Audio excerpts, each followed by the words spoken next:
जरूरी नहीं कि आपके पास धन हो तभी प्रभु प्रसन्न हो, या आप उत्तम जाति के हो तो प्रभु प्रसन्न हो, या आप धनवान, रूपवान, कुलवान, गुणवान, इनका कोई महत्व नहीं। प्रभु से प्यार हो, बस केवल अपनापन से प्रभु जी जीते हैं। एक बहुत महिमा में प्रसंग आता है। एक बंधु महंती नाम के भक्त हुए हैं, बहुत ही गरीब। ये भीख मांग करके अपने परिवार का गुजारा करते। ये उड़ीसा के याजपुर गांव के थे। इनको बंधु महंती कहते थे। प्रायः इनका उदर पोषण केवल भिक्षा से ही होता। 2-4 घरों में जाते, मांगते, जो कुछ मिलता उसी से परिवार चलता। पर जहां सत्संग होता है वहां जाया करते। सत्संग के प्रभाव से इनके मन में एक बात बैठ गई कि जीवन का उद्देश्य भगवत प्राप्ति करना। तो वैसे ही धन संपत्ति भोग सामग्री से रहित थे, तो कोई भोग वासना, कोई धन आदि का अभिमान, ये जो दोष बुद्धियां, ये तो इनके हृदय में स्वाभाविक नहीं थी, क्योंकि भिक्षा मांगते थे तो दैन्यता थी। और सत्संग से बात बैठ गई कि जीवन का परम लाभ है भगवत प्राप्ति करना। तो ये उतना ही मांगते थे जितना उदर पोषण के लिए, परिवार के लिए आवश्यक था। ऐसा नहीं कि भिक्षा मांग रहे तो बहुत सारा मांग लिया और खूब बेच करके उससे भोग सामग्रियां ला रहे, नहीं। जितने से उदर पोषण होता उन 4-6 घरों में मांग लिया, मिला तो मिला, नहीं तो उपवास कर लिए और एकांत में खूब नाम कीर्तन करते। प्रत्येक साधक को अपनी दिनचर्या में ऐसा समय रखना चाहिए, वो 1 घंटा, आधा घंटा, जिसमें नाम कीर्तन हो, अति आवश्यक है। नाम कीर्तन 24 घंटे में अपनी उपासना पद्धति में, दिनचर्या में जरूर रखना चाहिए। अगर 2-4 उपासक साथ हो तो और अच्छा, नहीं है तो अपने को एकांत में बैठकर स्वयं नाम कीर्तन करना चाहिए।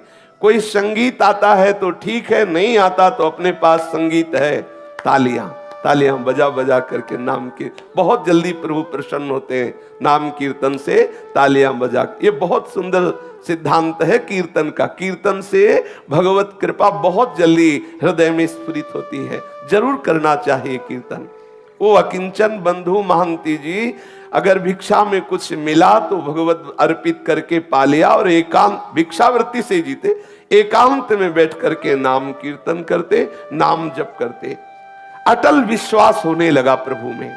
नाम कीर्तन के प्रभाव से प्रगाढ़ हृदय में विश्वास प्रकट होने लगा। अब अपनी स्त्री को भी कहा कि देखो, मेरे हृदय में ये बात आती है कि तुम यदि हमारी पत्नी हो, अर्धांगिनी हो, तो हमारी वास्तविक अर्धांगिनी बनो। हमारे हृदय में बात बैठ गई है कि भगवत प्राप्ति ही जीवन का परम लाभ है, तो तुम जैसा हम भजन करते हैं वैसा ही करो, तो तुम हमारी सच्ची अर्धांगिनी होगी। वो पतिव्रता थी, पति की आज्ञा के अनुसार उनके साथ कीर्तन में बैठने लगी। वैसे ही नाम, और ऐसा ही सबको करना चाहिए। अपने परिवार में अपने संबंधियों को भगवान नाम कीर्तन, भगवान नाम जप, भगवत सेवा के लिए प्रेरित करना चाहिए। भले वो हमारी अवहेलना करे, भले वो हमारा उपहास करे, अगर वो हमारी प्रार्थना से 5 मिनट भी भजन करने लगेंगे तो मंगल होने लगेगा। अगर वो 1 माला भी करने लगे तो हम बाजी जीत गए। हमारे परिवार के बच्चे, रिश्तेदार, नातेदार, मित्र, माता पिता, जो भी संबंधी है, अपने संबंध भाव से दुलार करते हुए उनसे प्रार्थना करें। 1 माला ही जप लो, थोड़ी देर 5 मिनट ही कीर्तन कर लो, थोड़ी देर बैठ करके भगवत चर्चा सुन लो, जिससे हमारा मनुष्य जन्म लेना सार्थक हो जाए। वही संबंधी है जो अपने संबंधी को भगवत प्राप्ति के मार्ग में लगाए। ये बंधु महंती ने अपनी पत्नी को प्यार से शिक्षा दी, जीवन का परम लाभ है भगवत प्राप्ति, उसको भी भजन में लगा लिया। अब इनके हृदय में दृढ़ विश्वास हो गया कि मुझे भगवान मिलेंगे।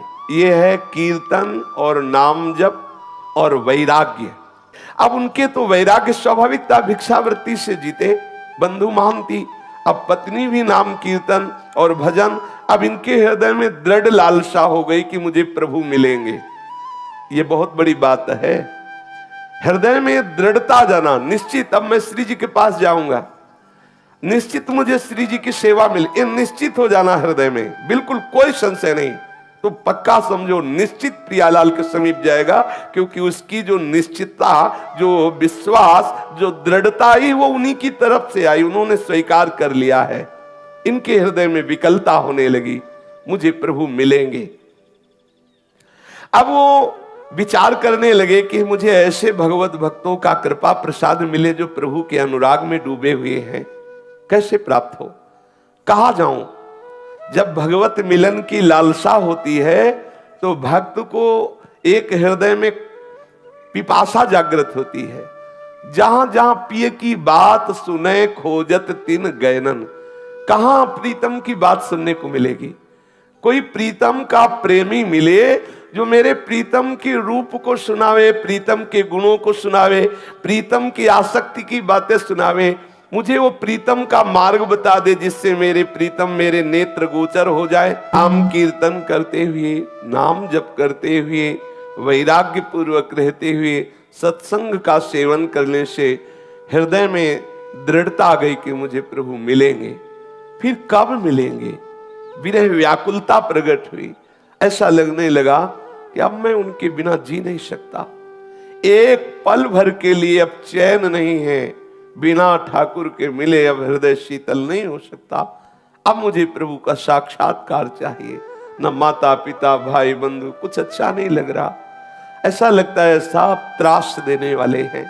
ना घर अच्छा लग रहा है, ना कोई मित्र अच्छा लग रहा है, ना कोई संबंधी अच्छा लग रहा है। जैसे चाक घूमती रहती है ऐसे बस चित्त नंद नंदन के सी चरणों से लेकर मुखारविंद तक, मुखारविंद से लेकर सी चरणों तक चाक की तरह घूम रहा है। बस हृदय में एक ही लालसा होती है, कब वो मिलेंगे, कब मुझे हृदय से लगाएंगे, कब हंस कर कहेंगे तू मेरा है। बस इस विकलता से उस उपासक का हृदय तड़पने लगता है जो नाम जप, नाम कीर्तन, सत्संग और राग रहित होकर के समस्त संबंधों का फल है कि हमें प्रभु भक्ति में सहयोग मिले।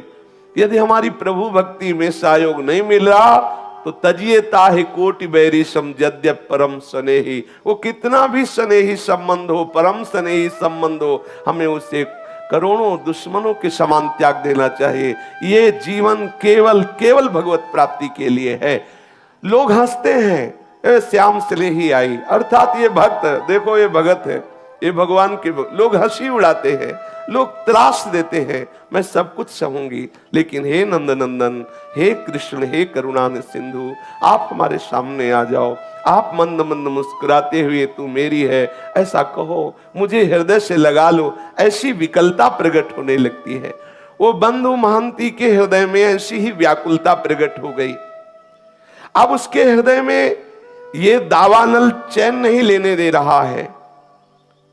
जैसे किसी कंगाल के हृदय में बहुत बड़ी संपत्ति की इच्छा हो जा, उपाय कोई दिखाई न दे, ऐसे ही इसके हृदय में भगवत प्राप्ति की चाह और कोई ऐसा उपाय नहीं मिल रहा कि जिससे मुझे प्रभु मिल जाए। व्याकुलता, कोई ऐसा प्रेमी भागवत मिल जाए, कोई ऐसा राह बता दे, कोई ऐसी बात बता दे जिससे मेरे प्रभु रीझ जाए और मेरे नेत्र गोचर हो जाए। जिसके श्याम धनी है उसके बराबर धनी कौन हो सकता है, क्योंकि प्रतिपल वो श्याम धन का चिंतन करता रहता है। हालत ये है कि शरीर में जो कपड़ा है सैकड़ों गांठ लगी हुई है, फटा हुआ कपड़ा जो गांठों से जुड़ा हुआ है और शरीर दिखाई दे रहा है। ऐसा तो वो वस्त्र धारण किए क्योंकि भिक्षावृत्ति से जीते हैं। घर में रज के पात्र है, एक टूटी सी झोपड़ी है और पत्नी, और कई कई दिन भिक्षा में अन्न भी नहीं मिलता, भूखे रहकर के समय व्यतीत करना होता है, पर ये बड़े आनंद पूर्वक है। जिससे श्री देवर्षि नारद जी ने कहा कि जरूरी नहीं कि आपके पास धन हो तभी आप दान पुण्य करके भगवत सेवा करके भगवत प्राप्ति कर सकते हैं। देखो हालत है, बिल्कुल धन नहीं है, खाने के लिए भी नहीं है। अब उनके हृदय में ये भी कोई बल नहीं कि कोई उनको सहयोग कर सकता है, कोई उन्हें कर्जा दे सकता है, क्योंकि पता है मूल में कुछ है नहीं। तो जिसको पता होता है कि वो वापस नहीं कर सकता, वो कर्जा भी नहीं देता। उन्होंने अपनी पत्नी से कहा कि भाई मेरा जगत में कोई आत्मीय नहीं है, कोई स्वजन नहीं कि सहयोग करे, कई दिनों से भोजन भी नहीं मिला, पर एक मेरे मित्र है जो बहुत धनी है, अगर तुम साथ दो और अपने मित्र के यहां हम तुम्हें ले चले तो वहां भूखे नहीं रहना पड़ेगा। बहुत धनी है और बहुत कृपालु है और हमारा उनसे परिचय है, वो हमें बहुत प्यार करते हैं, चलोगी हमारे साथ? क्योंकि यहां तो कोई अपना है नहीं, इस याजपुर गांव में कोई मुझे प्यार करने वाला नहीं। मेरा एक मित्र है जो बहुत धनी है, मुझे बहुत प्यार करता है, वहां तुम्हें भूखे नहीं रहना पड़ेगा, कोई परेशानी रहेगी, पर 5 दिन का रास्ता है। हम लोग यदि धैर्य पूर्वक चले तो हमारे मित्र की कृपा प्राप्त होगी, सारी भूख सदा सदा के लिए मिट जाएगी। और उसका नाम बहुत मीठा है। यदि हमारा नाम है बंधु महांती तो उसका नाम है दीन बंधु। बहुत कृपालु है, बहुत दयालु है, हमें चलना चाहिए। पत्नी से कहा मुझे इस गांव में नहीं रहना। अब सती स्त्री पति के अधीन चलने वाली, कई दिनों से भोजन नहीं मिला। उसने कहा 5 दिनों का रास्ता है, कैसे चल पाएंगे, क्योंकि पेट में तो भोजन नहीं है, लेकिन आपकी आज्ञा है, हम जरूर चलने का प्रयास करते हैं। जो समस्त दरिद्रता और दुखों का हरण करने वाले हैं, उन प्रभु के दर्शन के लिए बंधु महांती के हृदय में वेदना हुई और वो अपने नगर से चल पड़े। एक छोटी लड़की भी थी, एक बच्चा, दोनों को कांधे पे बैठा ला, पत्नी को साथ लिया, और जब बहुत विकलता होती क्षुधा की तो पानी पिला देते या कोमल कोमल पत्ते लाते, अपने बच्चों को पत्नी को देते, इनको खा लो, भगवान कृपा करेंगे, हमारे भी दिन बदलेंगे, धैर्य पूर्वक हमारे मित्र के पास चलो। देखो जो भक्त होते हैं उनको हर परिस्थिति में अपने प्रीतम ही याद आते, जैसे सुदामा जी ने अपनी पत्नी से कहा था, है हमारे एक मित्र द्वारिकाधीश हैं, बहुत बड़े हैं, आप चिंता मत करो। गए तो देवराज इंद्र से भी बढ़कर के संपत्तिवान बना दिया, सुदामापुरी की रचना कर दी। भक्त का जो कुछ भी, जैसी भी परिस्थिति, वो सब प्रभु होते हैं, केवल प्रभु की स्मृति रहती है।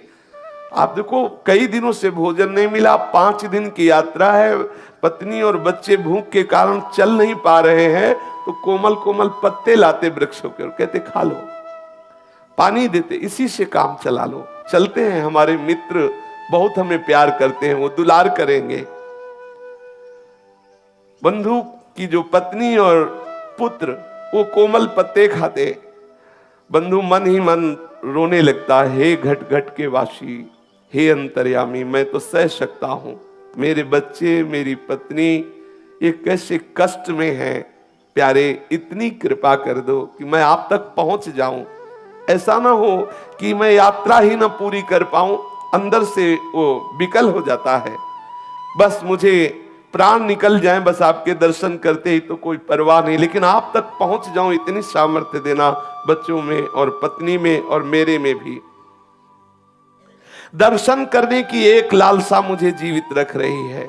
मैं मृत्यु के भय से भयभीत नहीं हूं, लेकिन तुम्हें बिना देखे मृत्यु आ जाए तो मुझे अच्छा नहीं लगेगा।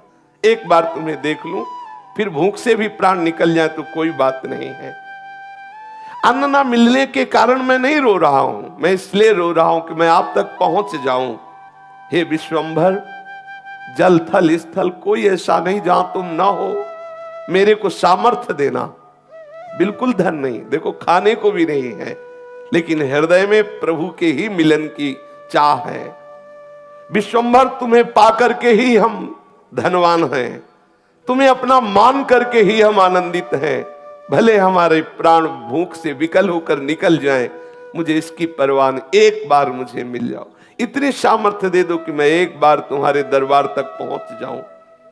ये यद्यपि मैं कहने का अधिकारी नहीं हूं, क्योंकि भांति भांति के जन्म जन्मांतरों में पाप किए हो, पर स्वामी तुम मेरे हो ना, तुम मेरी त्रुटियों को क्षमा करके, मेरे अपराधों को क्षमा करके, हे विश्वंभर मुझ में इतनी सामर्थ्य दो मैं आप तक पहुंच जाऊं। मेरे नाथ, आज मनमोहिनी छवि देखने के लिए मेरा मन व्याकुल हो रहा है। मैं कैसे शीघ्र से शीघ्र तुम्हारे श्री चरण कमलों का दर्शन पाऊं।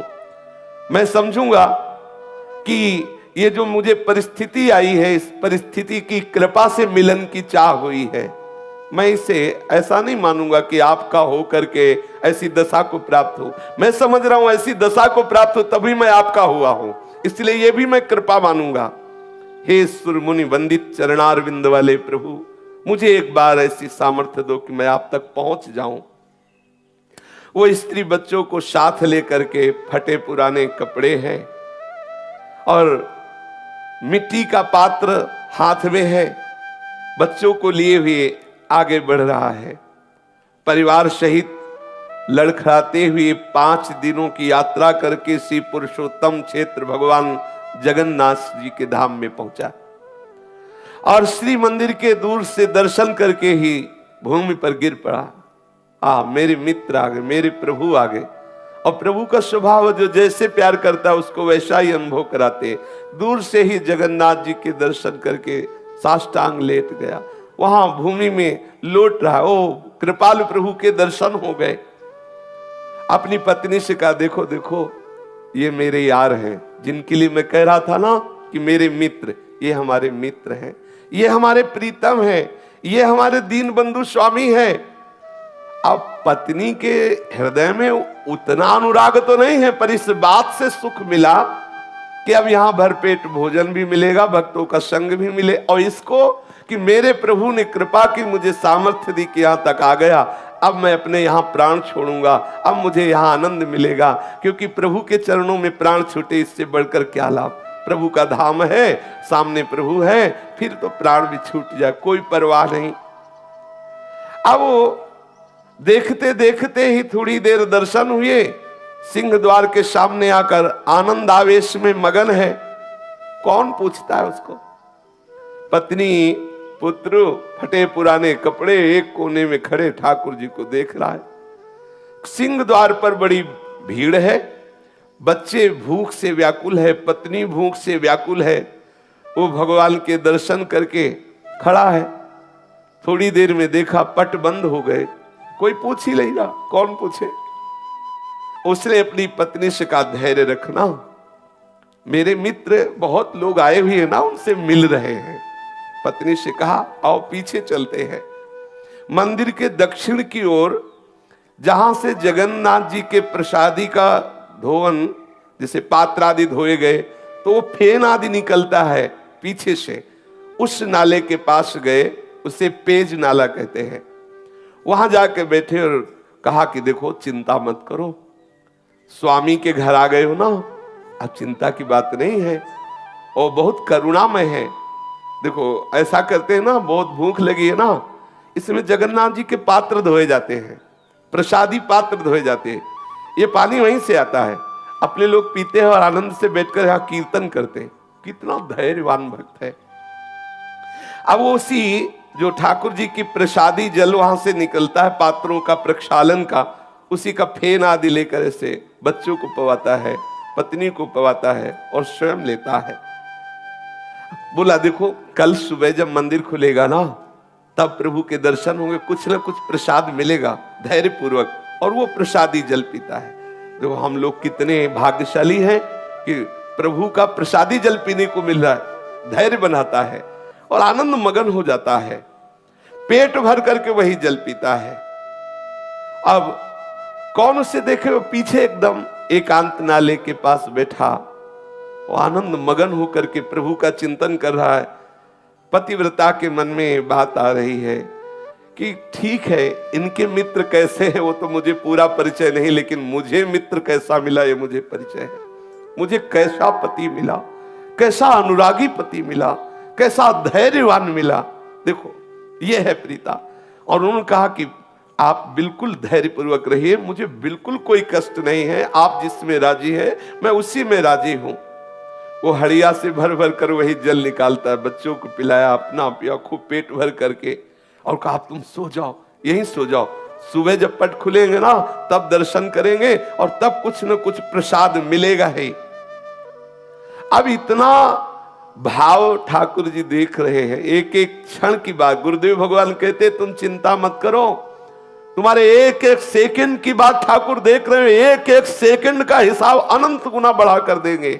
तुम धैर्य पूर्वक रहो। ऐसा मत समझो कि तुम विषयों की जलन को सहकर भजन कर रहे हो, तुम ठंडी गर्मी अपमान सब सहकर भजन कर रहे हो, कोई तुम्हें देख नहीं रहा। नहीं, ठाकुर देख रहा है। एक एक सेकंड का हिसाब अनंत गुना बढ़ के देगा। खुद तुम कहोगे निहाल हो गए। देखना, थोड़ा धैर्यवान रहिए। अब वो प्रभु की प्रसन्नता के लिए वहां बैठा हुआ नाम कीर्तन कर रहा है और भाव अंदर अंदर की, हे नाथ, तुम्हारे चरणों को मैं बार बार नमस्कार करता हूं। मैं कितना अधम जीव हूं, लेकिन आपने मुझे धाम बुला लिया, बिल्कुल अपने महल के समीप रखा। तुम चराचर में व्याप्त हो, समस्त जीवों के मनोरथ पूर्ण करने वाले हो। मुझे पता है कि तुम्हारे सिवा कोई करता नहीं है। मेरे मन में कोई कामना नहीं कि मैं किसी कामना से तुम्हें ये प्रार्थना कर रहा हूं, पर प्रभु आप कृपा करो, मेरी पत्नी को ये विश्वास हो जाए कि तुम मेरे मित्र हो, तुम मेरे हो। कहीं ऐसा ना हो कि इसके मन में आने लगे कि मुझे बहला फुसला रहे, कहीं कोई भगवान नहीं, देखो यहां भी आए तो कितना कष्ट सह रहे हैं। नाथ, मुझे जितना चाहो कष्ट दे दो, लेकिन इसको विश्वास दिला दो कि आप हो। मुझे पता है आप हो, लेकिन इसको विश्वास हो जाए, क्योंकि ये मेरे ही आज्ञा से भजन कर रही है, कहीं इसका विश्वास टूट ना जाए। जगन्नाथ जी की भंडार गृह में ताला लगा हुआ है और ठाकुर जी अंदर विराजमान है, लेकिन प्रभु के लिए ना तो कोई दरवाजा है ना कोई ताला है। वो तो सर्वसमर्थ है। भक्त वत्सल प्रभु को नींद कहाने वाली वो तो सब सुन रहे हैं, जो पीछे वो प्रार्थना कर रहे हैं। प्रभु ने भंडार गृह से अपनी थाल उठाई और वहां कई कई दिनों का प्रसाद रहता है।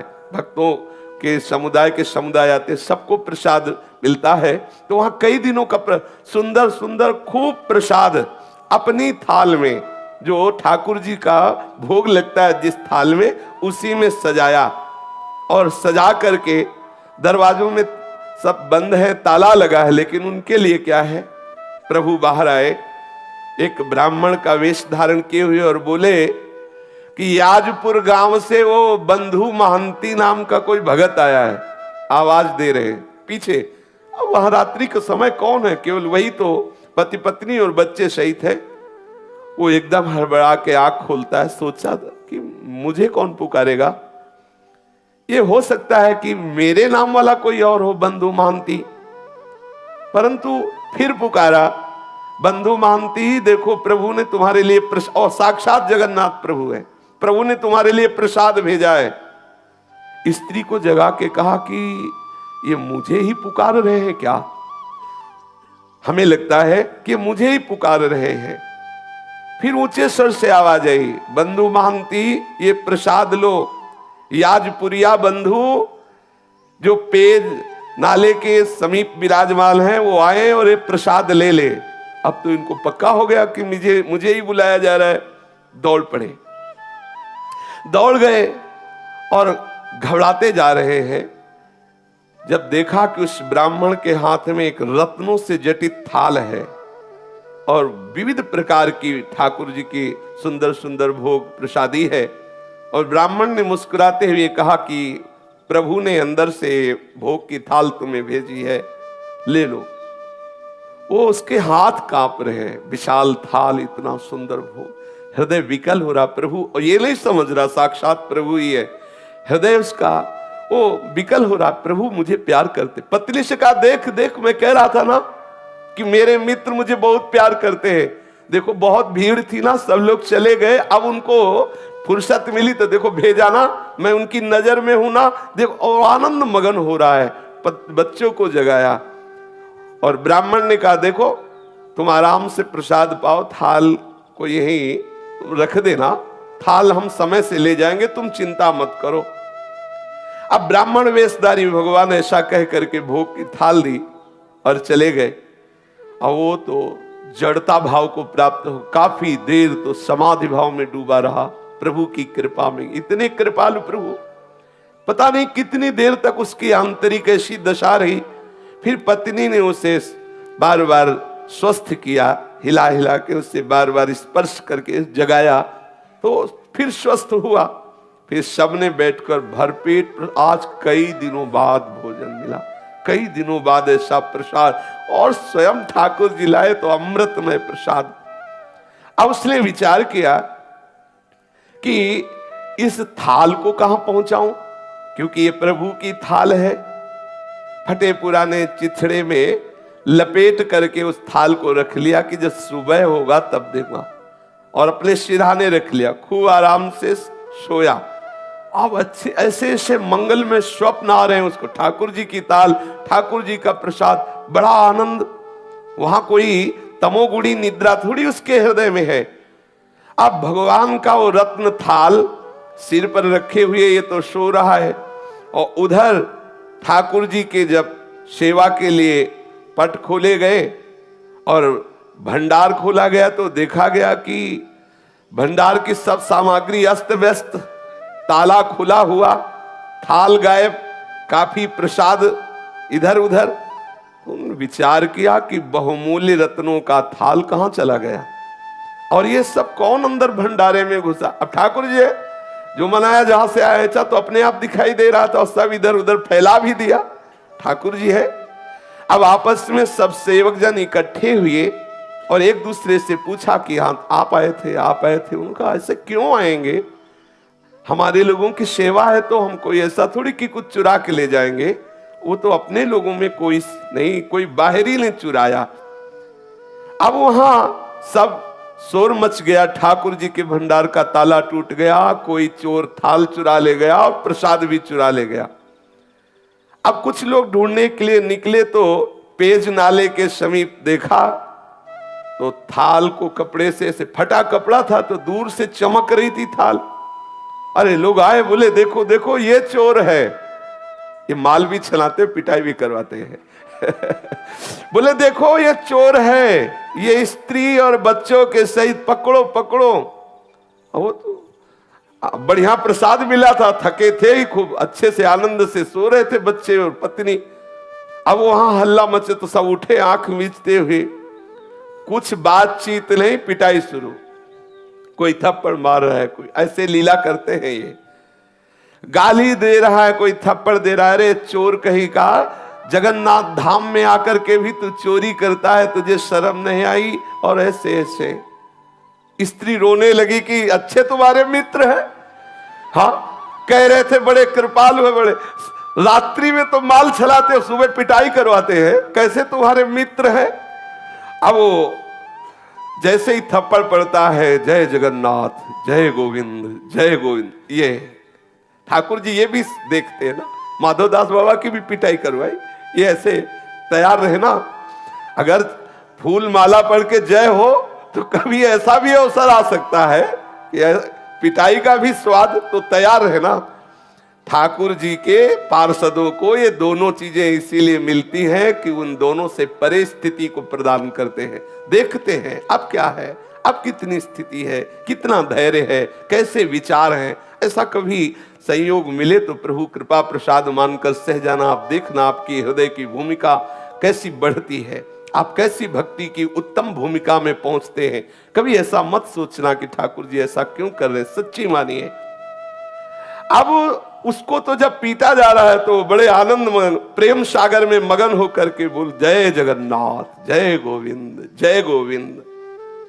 मानो गीता जी का सूत्र उसके जीवन में प्रकाशित हो रहा है। यस्मिन स्थितो न दुखेन गुरुणापि विचाल्यते। कैसी भी भयंकर दुख की स्थिति हो, भक्त कभी विचलित नहीं होता। कोतवाल ने पूछा कैसे तुम्हें थाल मिली, तो उसने कहा विचार कीजिए, मुझे तो पता भी नहीं कि थाल कहां रहती है, मुझे पता भी नहीं कि भोग कहां रहता है। मैं तो याजपुर गांव का हूं, वहां से यहां दर्शन करने आया था। कोई रात्रि में एक ब्राह्मण आया था, उसने मुझे थाल दिया, प्रसाद दिया। वो पुजारी ब्राह्मणों को दिखाते, इनमें से कोई ना, इनमें से कोई नहीं था वो। और अरे बोले तुम झूठ बोलते हो। तब वहां जो बड़े बड़े अधिकारी जन भी, उनका बात तो उसकी समझो, वो कैसे घुस जाएगा। अगर वो घुसा होता वहां जहां भंडार है तो प्रधान गेट का भी ताला तोड़ा गया होता। प्रधान गेट में तो वैसे ही ताला लगा हुआ है।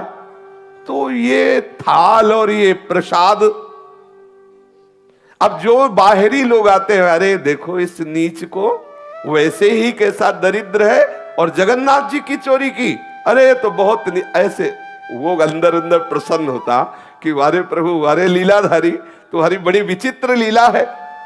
बंधु ने जब देखा कि बहुत बात बिगड़ रही, पत्नी बहुत क्लेशित हुई, तब कहा देखो प्रभु, मैं वैसे तो अपराधी हूं, वैसे तो मुझे दंड मिलना ही चाहिए, क्योंकि बहुत जन्मों से अपराध किए, पर नाथ आप ये देख लो कि आपकी कृपा पर कहीं मेरी पत्नी को अविश्वास ना हो जाए, ऐसी कोई परिस्थिति न डाल देना जिससे उसको अविश्वास हो जाए। कृपा सिंधु, आपको जो चाहे सो करो, मुझे पता है आपकी हर एक चाल पता है। जमूरे को पता होता है बाजीगर अब कौन सा खेल खेलेगा, उसको नहीं कोई भ्रमित कर सकता, क्योंकि वो जानता है प्रभु के चिंतन के प्रभाव से प्रभु की हर बात उसके हृदय में स्फुरित होने लगती है। जो प्रभु का जन होता है, भक्त होता है, जैसे नरसिंह भगवान के क्रोधावेश से बड़े बड़े ईश्वर कोटि के महापुरुष भी डर रहे हैं, लेकिन प्रहलाद जी को कोई भय नहीं है, वो तो दौड़ते हुए प्रभु की गोद में, क्यों जान रहे मेरे प्रीतम प्रभु है। अब श्री जगन्नाथ जी महाराज नवीन लीला की, जो प्रताप रुद्र राजा थे जगन्नाथपुरी के, वो महल में सोए हुए थे। जगन्नाथ प्रभु गए और कर्कश स्वर में कहा कि प्रताप रुद्र भी ये बहुत बड़े भक्त हुए हैं, महाप्रभु चैतन्य देव की कृपा प्राप्त हुई है। बोले कि तुम यहां चैन से सो रहे हो, मेरे भक्त को दुख दिया जा रहा है और तुम यहां शयन कर रहे हो। तेरे कर्मचारी उस भक्त की पूजा ना करके उसको गालियां दे रहे हैं और उसको पिटाई करने की सोच रहे हैं, उसको थप्पड़ भी मारे। जानते हो मैंने स्वयं थाल दिया है, मैंने स्वयं प्रसाद दिया है, और वो मेरा बहुत प्रेमी है, मेरा परम भक्त है। देखो जल्दी से जल्दी जाओ और क्षमा मांगो जाकर के, क्योंकि तुम राजा हो, तुम्हारे राज्य में यदि ऐसे भक्त का अपमान होता है तो तुम्हें हम दंड देंगे। क्योंकि अब बड़े लीला बिहारी, एक तरफ तो पिटवाई करा रहे हैं और एक तरफ राजा से चरण पूजवाए, यही इनकी लीला है।